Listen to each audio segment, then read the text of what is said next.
Welcome back to our eBay selling deep dive. Ready to go deeper? Absolutely. Let's explore those essential strategies that'll make your eBay experience smoother. Smoother and more successful. And successful, absolutely. Giving you the tools to, turn those eBay dreams Into reality. Into reality, exactly. I love it. One thing I've always been curious about is returns. How do you, as an eBay seller, handle returns effectively? I mean, there are so many different situations that can come up. There are. And it all starts with a clear return policy. Be upfront about those terms, Transparency always. always. Do you offer free returns? Yeah, Do you make the buyer pay for return shipping? right. Or maybe you have a no return policy on certain items. It's all about setting those expectations up front. Absolutely. It builds trust and prevents those, misunderstandings down the road. So we've got that clear policy, but what about those gray areas? Like when it's an error on your part versus just buyer's remorse. The classic dilemma. Okay, so let's say you accidentally ship the wrong item, or maybe the product doesn't quite match that super detailed description you wrote. Oops. Oops, indeed. In those cases, the best thing to do is gracefully accept the return and cover those return shipping costs. Makes sense. Own the mistake. Exactly. It shows you're accountable and you care about customer satisfaction. Turn that negative into a positive. Exactly. Now, buyer's remorse, that's a whole different beast. It happens. Happens all the time, especially with online shopping. Right. You have more flexibility here. You could have the buyer cover return shipping. Okay. Or maybe you set a restocking fee. Right. But offering free returns, even just on certain items, can be a really powerful way to attract buyers Yeah. because they value that flexibility. Yeah. Risk-free shopping? Risk-free shopping. It's a balancing act, right? Right. You want to protect your business, but also provide that awesome customer service. Speaking of customer service, feedback. That's a biggie on eBay. It's huge. Yeah. It's your online reputation. Potential buyers, they're checking those reviews to see if you're trustworthy. Makes sense. So how do you manage that feedback well? Especially those positive reviews. Everyone loves those. Oh, yeah. Everyone wants those gold stars. Okay, so sellers, we can only leave positive feedback for buyers. Oh. But buyers, they can leave positive, neutral, or even negative feedback for us sellers. So it's all on the buyer. Kind of nerve-wracking. It can be. That's why it's so important to offer amazing service from the get-go. But even then, you might still get some neutral or negative feedback. It happens? It happens, and the key is to respond. Respond quickly and professionally. Don't get defensive. No. Resist that urge. Take a deep breath. Yeah. Respond politely, acknowledge their concerns. If the feedback's unfair or inaccurate, You can try to reason with the buyer, maybe request a revision. And remember, eBay has a process for requesting feedback revision if it violates their policies. good to know. So it's an opportunity to show, how much you care. Exactly. Turn that negative into a positive. And here's a little time-saving tip. You can automate some of that feedback process. Oh, tell me more. eBay has these automatic feedback and reminder settings. You can set it up to automatically leave positive feedback for buyers once they pay. Oh, okay. And you can even send those little reminders to buyers, Nudge them a little bit. a little nudge, just encouraging them to leave feedback for you. Makes the whole thing more efficient. Streamline. All right, let's talk money. Fees. Oh, yeah, the not-so-fun part. You're part of the game. They are, on any platform, really. But understanding eBay's fee structure is essential, crucial for those accurate profit calculations. All right, so break it down for me. What are the main fees I need to be aware of? You've got insertion fees, final value fees, and those payment processing fees. Okay, let's start with insertion fees. What are those all about? Those are charged when you create a listing. Okay. But the good news is eBay gives you a certain number of free listings each month. It depends on your account type, but for most sellers, those first 250 listings are free. After that, there's usually a small fee per listing, and it varies by category.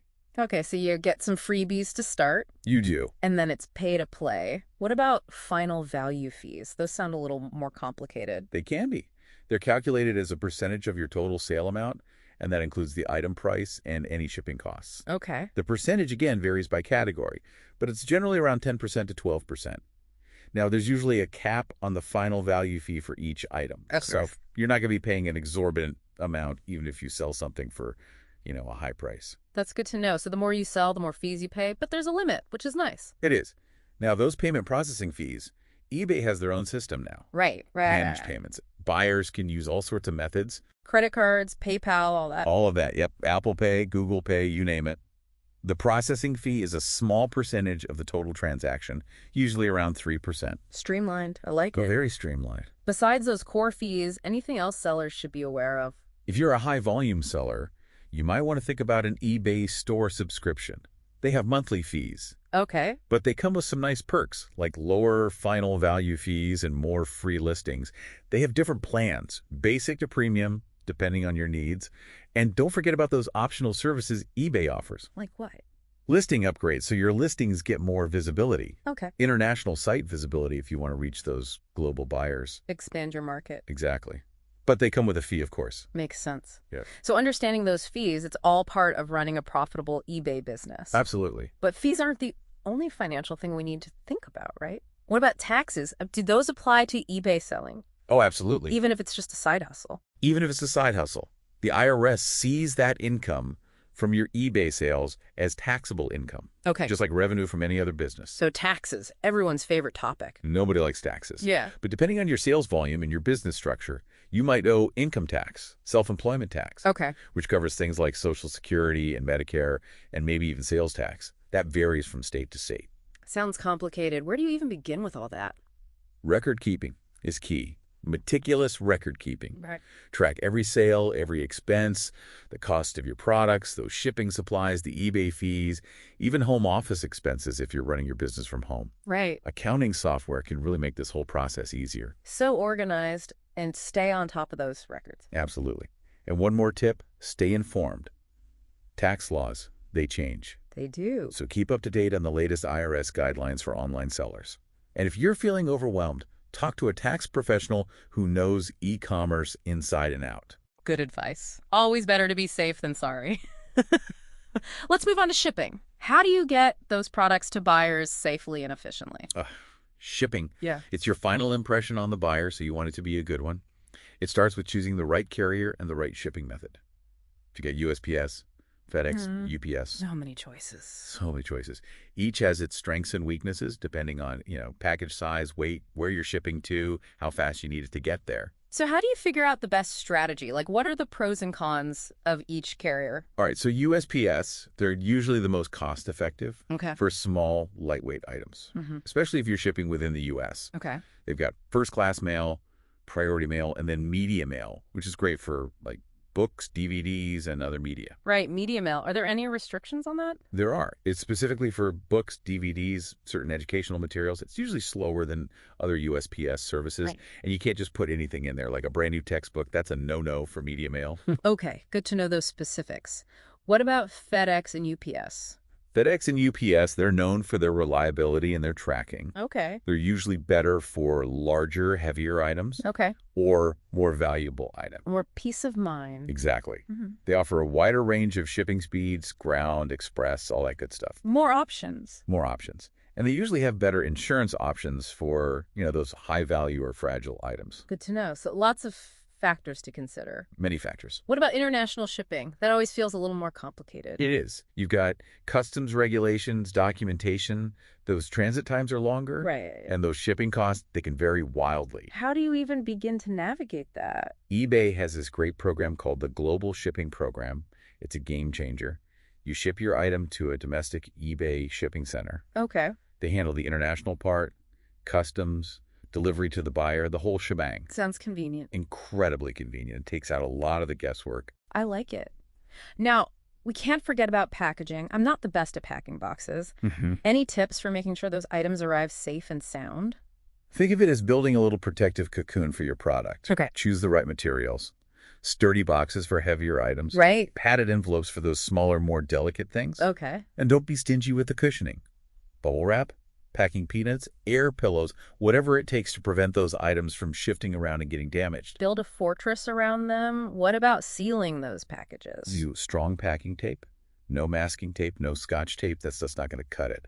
And for heavier boxes, reinforce those seams with extra tape, just to be safe. So no busted boxes arriving at the doorstep. No busted boxes.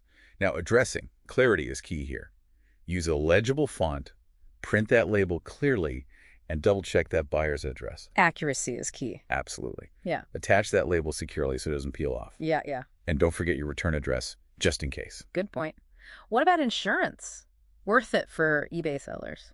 It can be, especially for valuable or fragile items. Most carriers offer insurance for a small fee. Okay. And eBay itself offers coverage through their seller protection program. Oh, nice. So you've got options. Options are good. They are. What about delivery confirmation? Necessary or not? It's proof that the package actually made it to the buyer's address. Right. It's really helpful for resolving those "where's my package" disputes. Right. Right. Not always required, but it's a good practice, especially for more expensive items. Adds that extra layer of, like, accountability. Accountability and transparency. What about signature confirmation? When is that a good idea? Signature confirmation means the buyer has to sign for that package. Okay. Extra security, good for those high-value items, prevents those "I never got it" claims. Right. It's usually recommended for items valued at $750 or more. Okay. But you can use it for anything, really. It's up to you. Extra peace of mind. Now, what happens if a buyer asks you to ship to a different address than the one eBay provides? That's a tricky one. For your own protection, stick to the eBay supplied address. Why is that so important? eBay has this thing called the seller protection policy. Yeah, okay. It safeguards sellers from those, fraudulent buyers, Right. unwarranted claims. But it only applies if you ship to the address that eBay provides during checkout. So stick to the rule. Stick to the rules. Huh. Shipping elsewhere, even if the buyer asks, you risk losing that protection. Okay, so don't stray from the path. Don't stray. Those rules are there for a reason. They protect both buyers and sellers. Yeah. Create a fair marketplace. Keep it trustworthy. Well, this has been another fantastic deep dive into the world of eBay. We've covered returns, feedback management, all those nitty-gritty shipping details. That's gone deep. Deep dive indeed. In part 3, we're talking advanced strategies. Scaling your eBay business, Oh, yeah. leveraging all the tools and technology out there, and of course, mastering those legal and financial aspects that every successful eBay seller needs to know. The stuff that keeps you safe and profitable. Absolutely. Stay tuned, everyone. Our eBay knowledge train is about to reach its final destination.